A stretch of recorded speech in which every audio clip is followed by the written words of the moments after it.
Today's victim of that huge miscarriage of justice in May 1536 is King Henry VIII's groom of the stool and friend, Sir Henry Norris.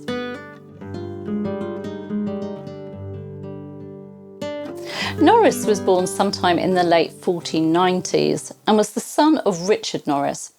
His paternal grandmother was Jane de Vere, daughter of John de Vere, 12th Earl of Oxford.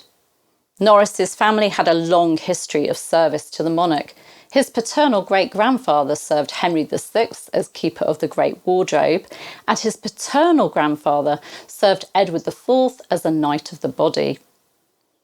Sir Henry Norris received his first royal grant in 1515 and was a member of Henry VIII's Privy Chamber by 1517. The following year he was appointed as a gentleman of the Privy Chamber and was handling money for the king.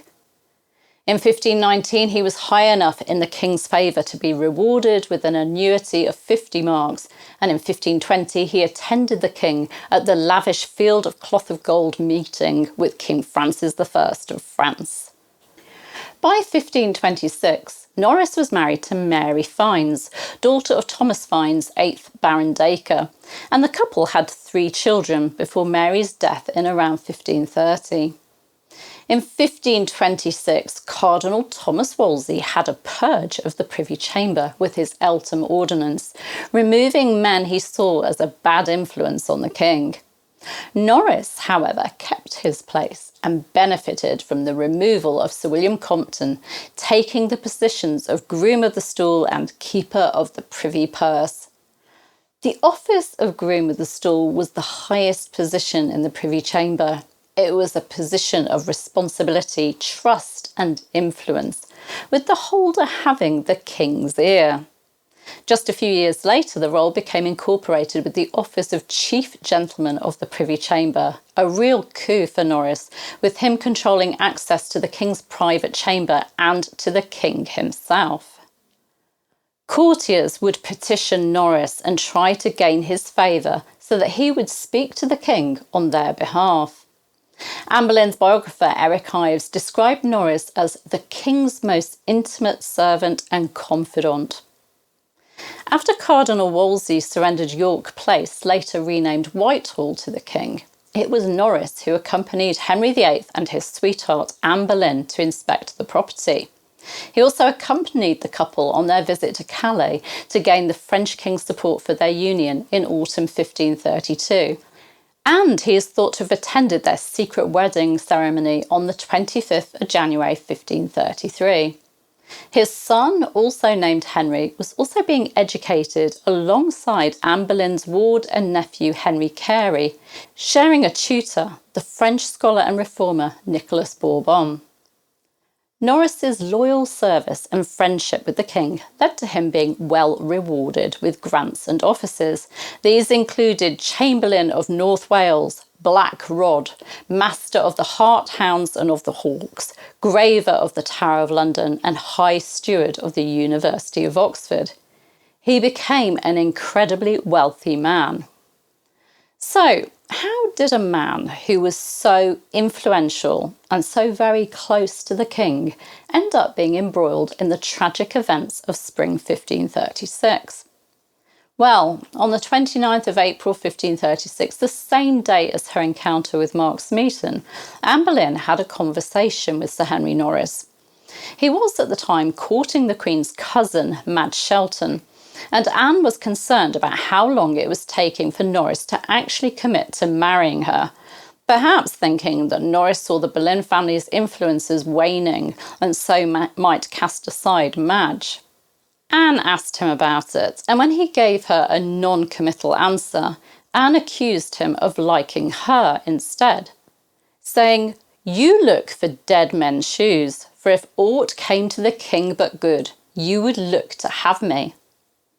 Now, Anne embraced the tradition of courtly love, something that had been popular at Margaret of Austria's court when she'd served there.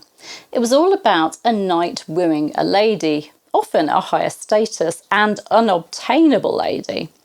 And Anne would have expected a certain amount of flirtation with male courtiers, with them flattering her. However, Anne took the tradition too far. Not only was she acting as the aggressor rather than the subject of the wooing, she mentioned the king's death. Norris was horrified, replying that if he should have any such thought, he would his head were off. Anne, realising what she'd said, panicked, saying she could undo him if she would, and then later ordering him to go to her almoner and swear an oath about her character. The following day, according to Scottish theologian Alexander Illustrious, Anne had some kind of argument with Henry VIII. Illustrious described the king as angry and the queen as entreating him. Had the king heard of Anne's words to Norris? Was Anne trying to explain that she'd simply been reprimanding the groom of the stool, nothing more? Well, unfortunately, we don't know, as the argument was not heard.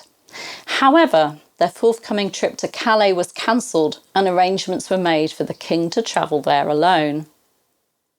On the 1st of May 1536 at Greenwich Palace, Norris took a leading part in the annual May Day joust, leading the defenders while the Queen's brother, George Boleyn, Lord Rochford, led the challengers.